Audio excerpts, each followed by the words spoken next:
The Israeli government has joined Iran in agreeing to a ceasefire. The deal was first announced by US President Donald Trump. Israel has now reopened its airspace to incoming flights following an Iranian missile barrage, which authorities say killed at least 4 people. Well, this is the aftermath of the latest Iranian attacks. 6 waves of missiles, some striking the southern Israeli city of Beersheba. It was not the only Iranian attack in the hours before the ceasefire. Well, Iran says these are missiles it fired towards a US military base in Qatar in response to America's extraordinary intervention in the conflict. Over the weekend, the US helped Israel bomb sites linked to Iran's nuclear program. There are no reported deaths from Iran's act of retribution, but its neighbours are not happy. This attack represents a blatant violation of the sovereignty of Qatar and a contradiction to the principles of good neighbourliness, and represents an aggression on international legitimacy and international law. And the state of Qatar confirms that it holds the right of response in accordance with the international laws and in accordance with the shape and size of this attack. Well, Israel says it has completed the most extensive wave of attacks it's ever carried out in Tehran, including on a prison housing political detainees. The Prime Minister, Benjamin Netanyahu, is due to make a public statement later on today. Well, let's bring in former Middle East correspondent Ben Knight, who joins us here in the studio. So, it's all agreed then?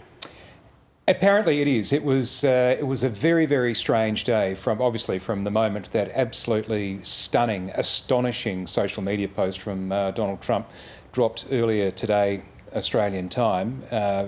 This was after, of course, we'd woken up to the news that Iran had retaliated against a US base. There's been a lot going on. The interesting thing about the Donald Trump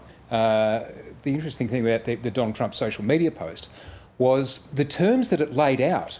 It said, so this is going to happen. Iran will stop first, and then 6 hours later, Israel will stop, and then after that, it'll be the ceasefire, which is not the way that ceasefires normally go. And so then as we came up to that first deadline, even actually as we were coming up to that deadline, we still hadn't had any confirmation from Israel or Iran that this was actually something that had been agreed to.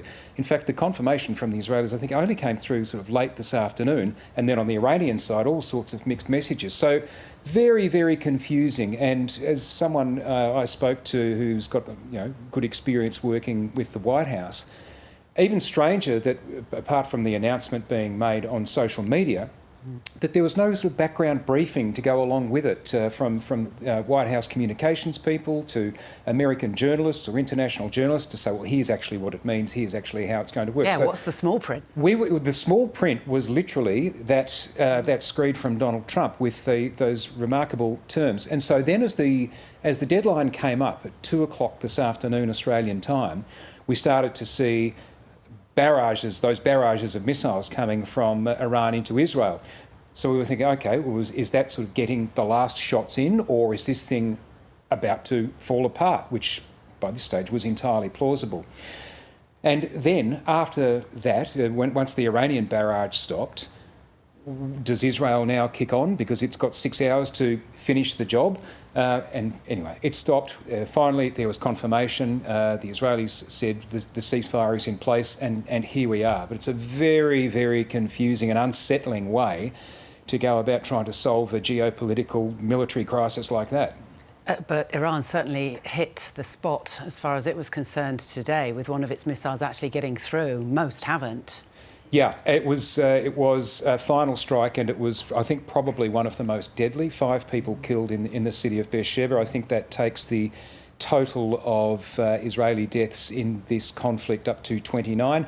We still don't have a figure on the casualties on the Iranian side, and that's partly due to the Iranian regime. I think it's been days since they provided any sort of update. I think that was over 400, 90% of whom were civilians, but even since then, I've seen non-government organisations estimate it's north of 600. It's very, very difficult to get any kind of information out from the Iranian side, starkly different to what it is on the Israeli side. Benjamin Netanyahu went into this war saying the aim was to rid Iran of its nuclear capabilities. He says he's achieved that. How can they possibly know that? I don't know how they can possibly know that, and I think there's probably a consensus internationally that that has not been achieved for a couple of reasons. One is we don't know what it looks like inside the Fordo facility or Natanz or Isfahan, but the other thing is that that's also probably irrelevant, that if Iran has, as it says,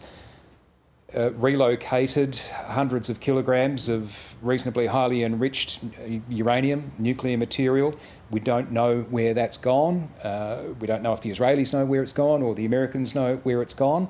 And so, the country still has the knowledge. So this is a ceasefire, and we hope that the ceasefire holds, but it's not a nuclear deal such as existed before.